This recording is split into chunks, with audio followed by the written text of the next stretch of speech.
Hər kəsə salam.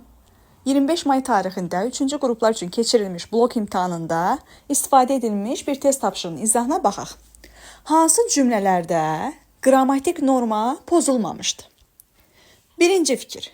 Görünür uzaqda kasıb daxmalar. Baxın, söz sırası pozulub.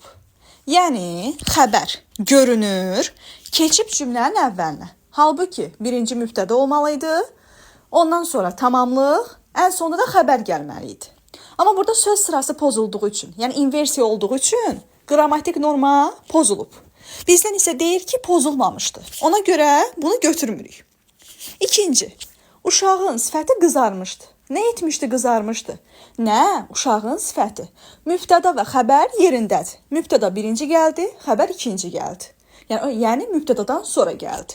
Ona görə bu düzgündür. Qrammatik norma pozulmayıb. Üçüncü, uşaqların çoxu bu fikrə etiraz edirdilər. Baxın, əgər mübtəda söz birləşməsi ilə ifadə olunursa, söz birləşməsinin əsas tərəfinə baxırıq. Söz birləşməsinin əsas tərəfi hansı tərəfdir? İkinci tərəf.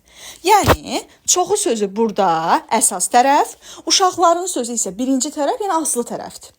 İkinci tərəfdə, yəni əsas tərəfdə cəm şəkilçisi lalləri görmürəmsə, xəbərdə də lallər verilməyimə ehtiyac yoxdur. Kəmiyyətə görə uzlaşma pozulur. Ona görə uşaqların çoxu bu fikrə etiraz edirdilər, yox, edirdi şəklində olsaydı, qrammatik norma gözlənilərdi. Amma bu şəkildə olduğu üçün, yəni xəbəri cəmdə verdiyi üçün, ona görə burada qrammatik norma pozulub. Bunu götürmürük. Dördüncü, uşağı evə gələndə gördülər. Nə etdilər, gördülər? Kimi uşağı, tamamlıq, nə vaxt, nə zaman evə gələndə? Bəli, tamamlıq birinci gəlib, nə vaxt, nə zaman gördülər? Evə gələndə. Zərflik gəlib, zərflik əsasən feilin yanında gəlir. Yəni, burada da söz sırasına əməl edilib. Ona görə burada qrammatik norma gözlənilib. Düzgündür.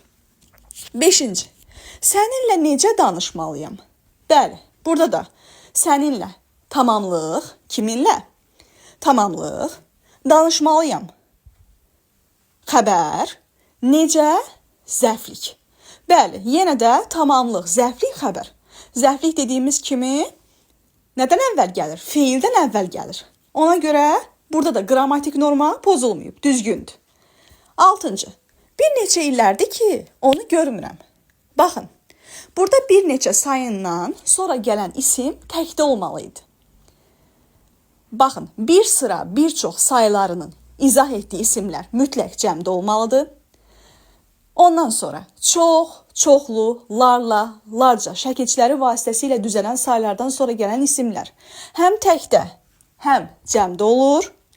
Amma digər saylardan sonra gələn isimlər isə təkdə olur. Bir neçə də burada digər saylar qrupuna aid olduğu üçün ondan sonra gələn isim təkdə olmalıydı. Amma burada cəmdədir, illərdir şəklindədir. Ona görə burada da qrammatik norma pozulub. Bizdən istəyirdi ki, qrammatik norma pozulmasın. Deməli, 1-də, 3-də və 6-da pozulub. Deməli, pozulmayanlar 2, 4 və 5. Yəni, E variantı. Bu qədər. Sağ olun.